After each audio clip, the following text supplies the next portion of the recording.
understanding their language. So, 56 years ago, this subject I learned, but I did not understand much. Later, I began to know what it is. So, this morning, I am going to tell you what I learned at that time. Practical Christian theology. And today's topic, I will read the points just for your hearing. And then maybe you can write down afterwards. I am going to touch upon different points like conviction, confession, repentance, restitution, reconciliation, redemption, justification, righteousness, salvation, and sanctification. Are you confused? Don't be confused. I will try to explain little by little. First of all, conviction, confession, and repentance. Those are the first three terms. And how do we understand this theology? Theology is a huge subject. People go to the Bible college and then they learn for years together. What are you learning? Theology. Huge.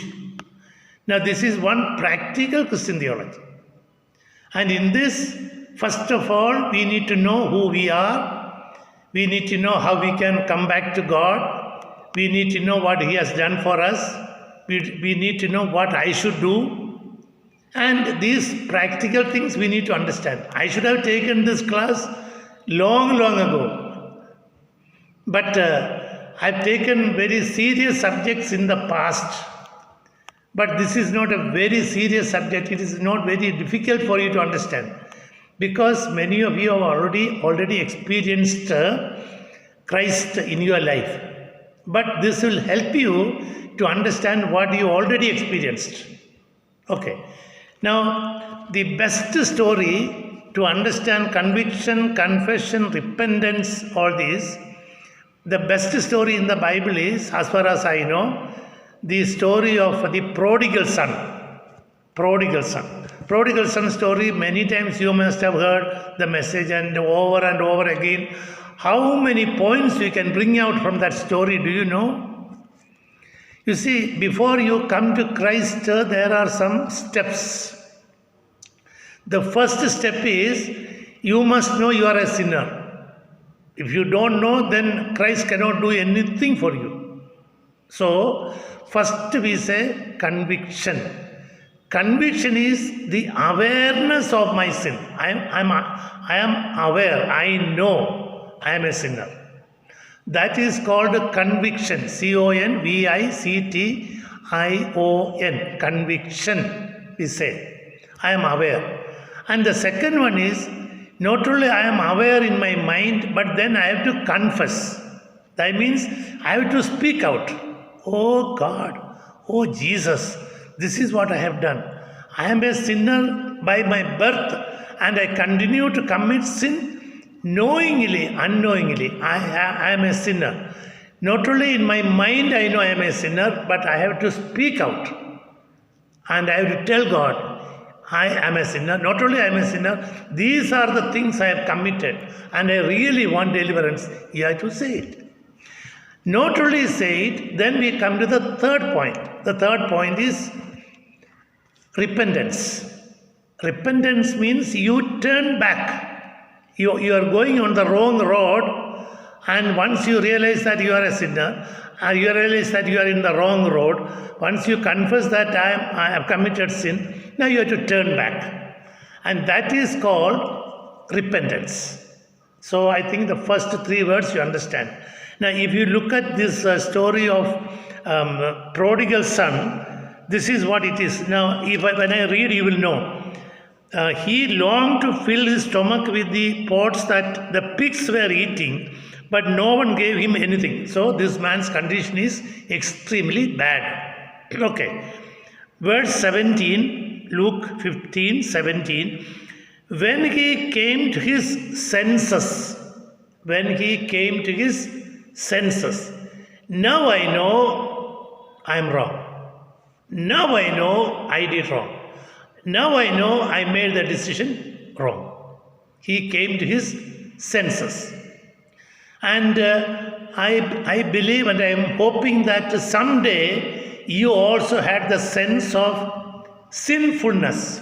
Now, don't think that everybody whom you see, even those who are coming to the church, they are aware of this. Even though they may be aware, but nothing they did further to change. So, when he came to the senses, he said, so he is confessing. What is he saying? How many of my father's hired men have food to spare? And here I am starving to death. I will set out. I will go back to my father. And I will say to my father, Father, I have sinned against heaven and against you. I am no longer worthy to be called your son. Make me like one of your hired men. So, he is confessing. He is confessing means no to the Father yet. He is only thinking about that. This is what I am going to talk to my daddy. I am going to go back. Now he is sitting in the same place, thinking and believing and deciding that I am going to tell my father like this. Then he says he got up and he went to his father. You see all the three things one by one, it is happening. And fortunately, when he went, of course, the father was waiting for him and all. And the father came and began to hug him and kiss him. Verse 21 says, the son said to the father, Father, I have sinned against heaven and against you. I am no longer worthy to be called your son. He wanted to say that, accept me as a servant. Even before he said it, father stopped.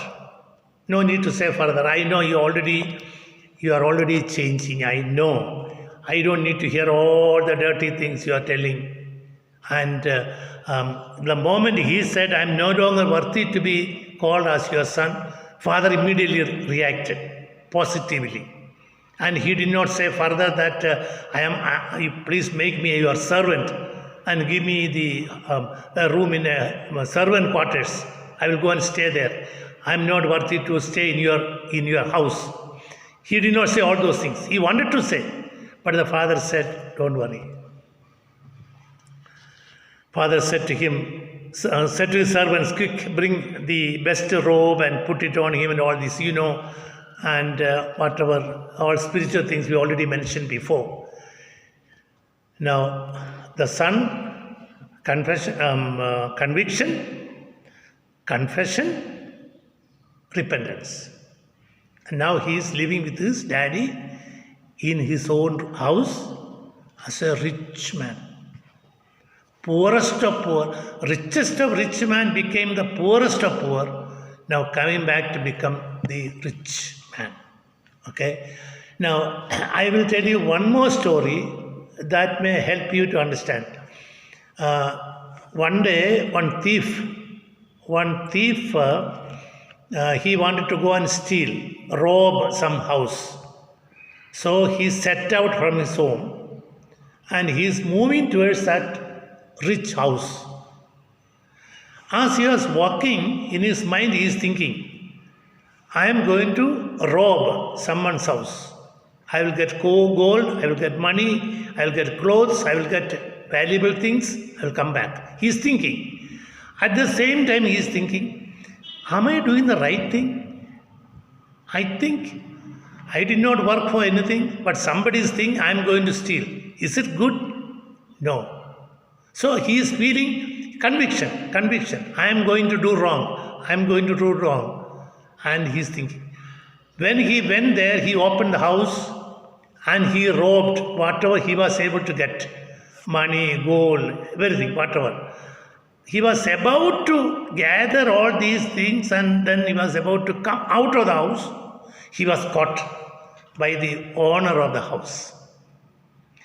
The owner caught him red-handed and whatever he has stolen is right in front of him. The owner locked the door. The thief is inside. The owner is inside. And he said, I am going to call the police and I know what I have to do. You are a robber? Yes, sir, I am a robber. Yes, sir, I came here at this particular time. Yes, sir, for the past 1 hour I have been searching in all this. Yes, sir, I got all these things from your home. I am a bad man. I am very sorry. I have stolen. Please don't take me to police station and jail and all these things. Please. I am my wife and 5 children and something like that. He started confessing. Please, please leave me alone. I don't take anything from you. This is all my mistake only, my sin only. Like that he confessed. And this owner, the house owner was so good man, he did not call the police. He said, okay, don't do this again. Okay, I forgive you. I'm leaving you. Go home. You know what this man did? Very happy. Because even though he is caught, he is still free. And he went back. As he was going back to his home, on the way, it is still night, on the way he found another house. He went inside and he robbed and he left. So what happened, brother? Did he have any conviction? Yes, he convicted of his sin. Did he confess? Yes, he confessed. Did he change? Did he repent? No repentance. So the first 2 points may be coming to your mind. Maybe you have done it, I don't know. But third point is the most important point. Repent, change. Now some of you who are listening to me, you only listen. Because we are dealing with people like you constantly. And you are inside because the door is not open. You are inside because your parents brought you here and you don't have a way to escape. And do you know whether you have a conviction of sin? Yes. You want to confess? Yes. Do you want to repent? No. If you repent, immediately we will know. And from that time onwards, your way of life will be extremely different. This man, a robber, he should have gone back and then he will say, from today onwards, I am going to work. I am not going to steal. I am going to work and I will earn, I will look after my wife and 5 children. I have to do. If he is doing that, then we know that this man has repented of his sin. What happened? He is going back again for robbing somebody's property. And this is exactly what is happening in the churches today. They come to the church, they listen to the message, they will say, yes, I am a sinner. Whatever father or pastor is saying, yes, I know. But comes out, whatever drugs you have taken, maybe into your church, you have come out, you start. Whatever cigarette packet you had, come out, start smoking. Whatever wrong thing you did before, you come out of the church and you start doing again. Conviction is there, even confession also can be there, but where is repentance? This is the question constantly we are asking. So I hope, brother, I am not blaming anybody, I am not condemning anybody, but this is a truth from the Bible. Otherwise, there is no hope. So after repentance, you know what happens? Restitution. So that is another word. Conviction, confession, repentance, restitution. RESTITUTION.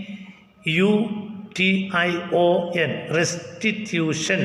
You know what restitution is?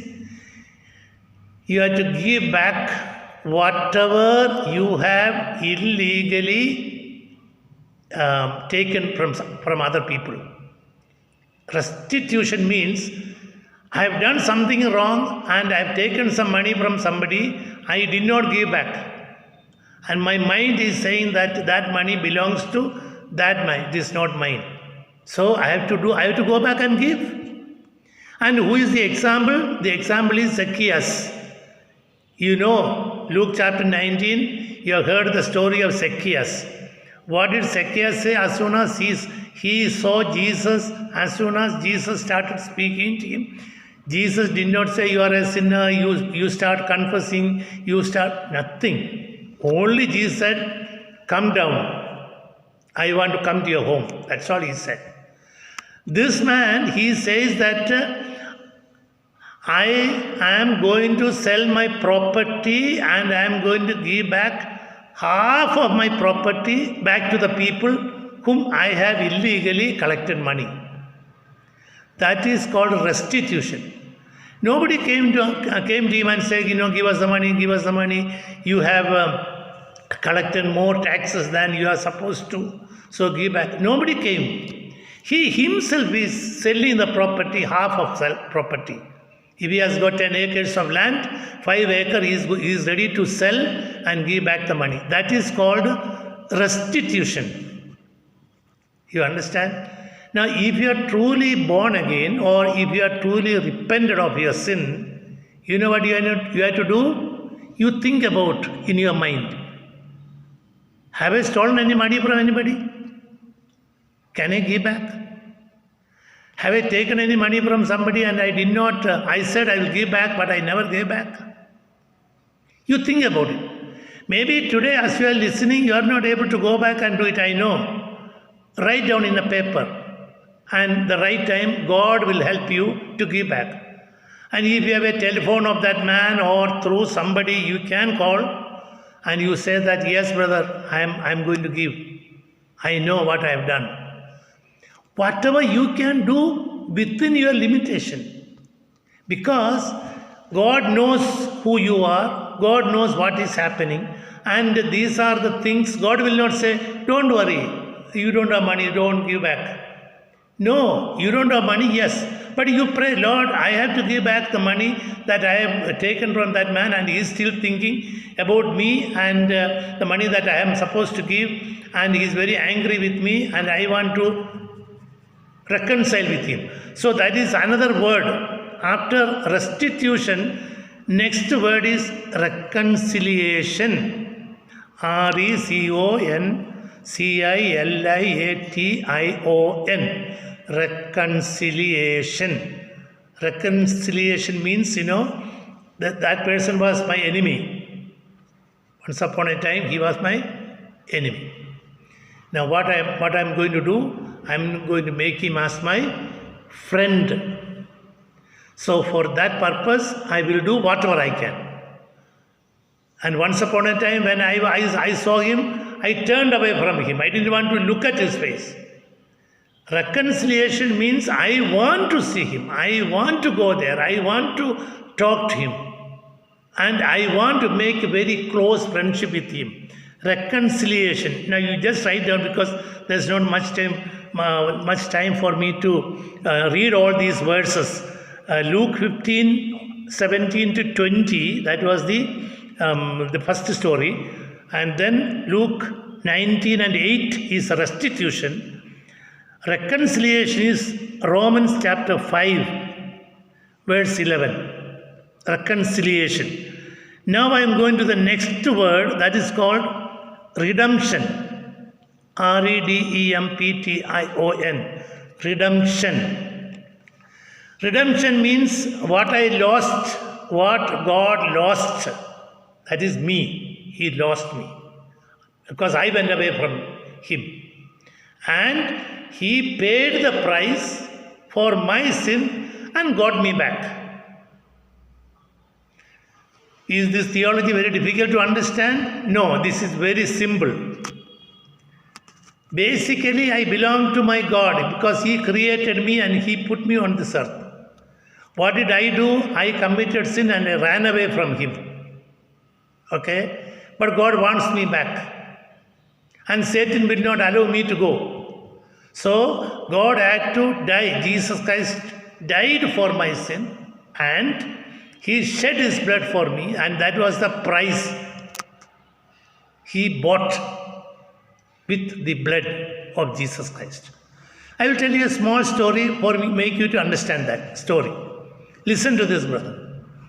One day a father bought a toy boat for his son. Hello? Is everybody listening? A father bought a boat for his son, a toy. And very near to their home, there was a small river. This boy with this toy boat, he used to go near to the river. River is not very big, small one.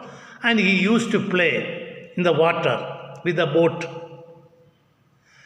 One day what happened was, the water came rushing. The current was more and the boat already flowed from him. He lost the boat. The water came and took off the boat. Every day he used to go play and bring it back. But that day he lost it. He came crying to the father and said, Daddy, I lost my boat. And he started crying. After a few days, the father said, okay, son, you lost it. No, anyway, I think I should buy one for you. So he took this boy and went back to the shop from where he bought to buy another one. And when he went there, you know what happened? The same boat that was lost is on that shop. Somebody got it. And he brought that and gave to the shopman to sell. And he got the money and he went. The same boat this father had to buy one more time. Originally that belonged to him, but he lost it. Now he has to pay the money and got again. That is called redemption. Through these stories, I think you should be able to understand correctly. Brother, we are actually lost. We actually belong to our Father God, the Creator. But we went away from Him, listening to the voice of Satan, and then we became the slaves of Satan.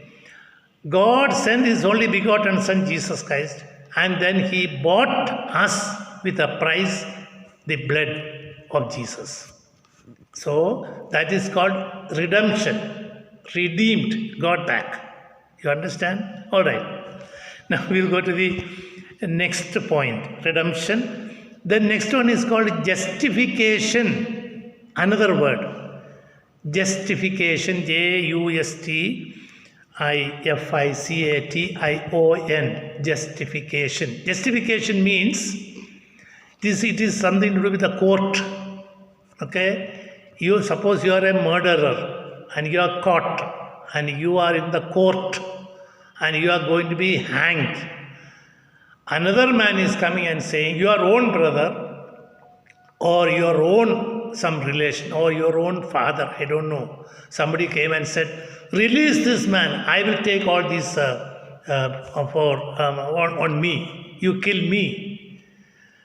On my behalf, that person is not only dead, but then not only gave his life, but the most important thing is, I am completely free, and in the court of law, I am justified. Justified means my name is not there anymore. In the list of murderers, my name is not there, because somebody else came and took that position. I am justified. Brother, may be difficult to understand, but you know this much. You know what that much? In front of God, God is saying, you never committed sin. That is too much. I cannot believe that. God is saying, when He is looking through Christ, God sees only Christ. He doesn't see your sin at all. You have a clean sheet. You never committed sin from God's point of view. That is called justification. You read Romans chapter 5 verse 1. There's no time to read. Romans 5:1, when you read justification. That's why we should be always happy, brother.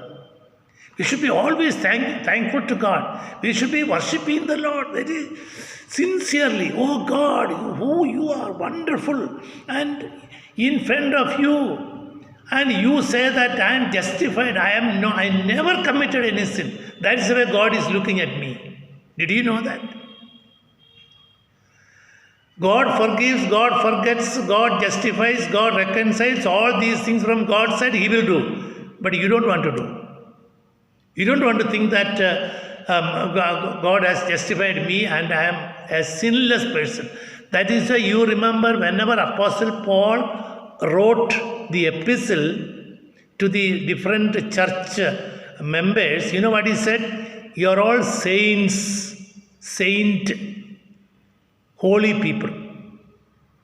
So that is the next word that I like to say because of our time. The last word that I want to say is, next one is sanctification. Conviction, confession, repentance, restitution, reconciliation, redemption, justification, and sanctification. There are many verses to support. Sanctification means, in the theological level, they say it is a second work of grace. If you go to the Pentecostal church, they will use the word baptism of the Holy Spirit. They use that word.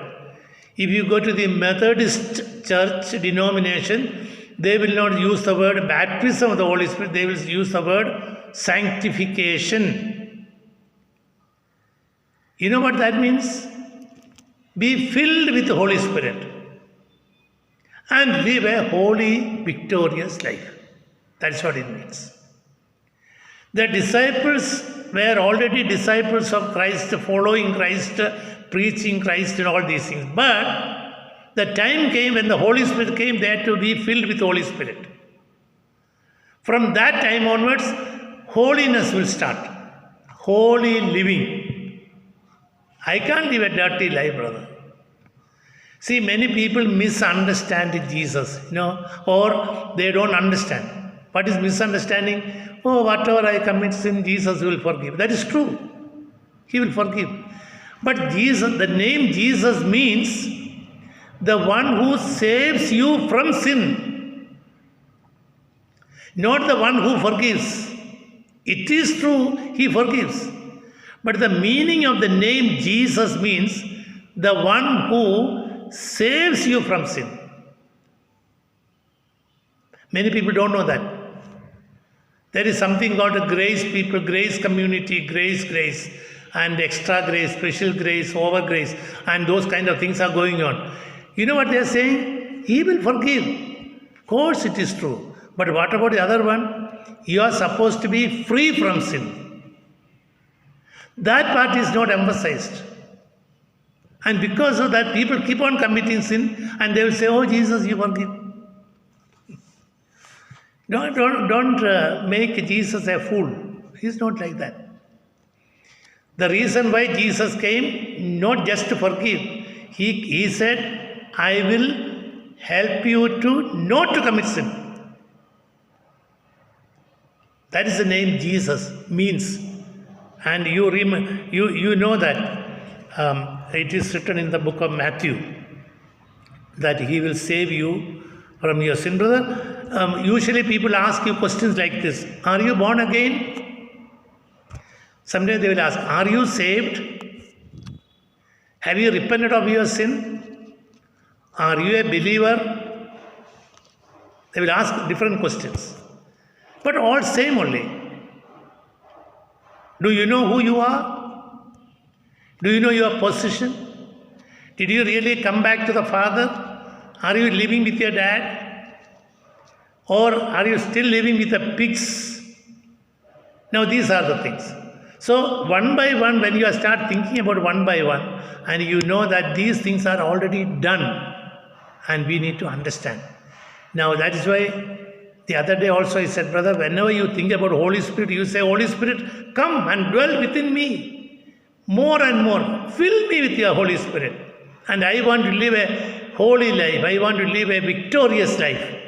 And that must be a prayer continuously, brother. And since my time is up, I'm just wanting to stop right now.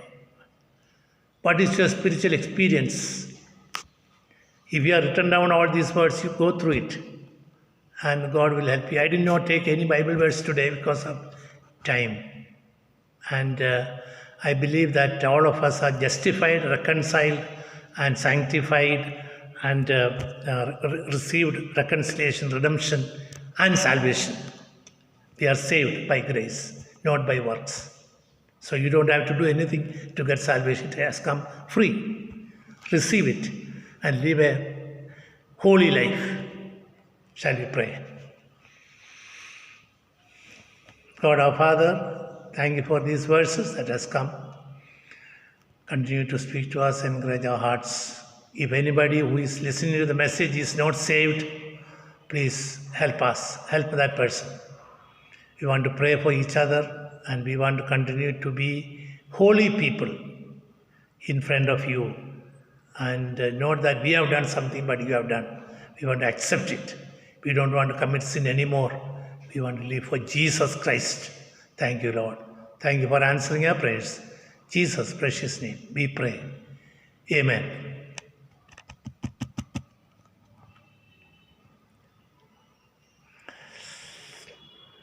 Thank you. Thank you.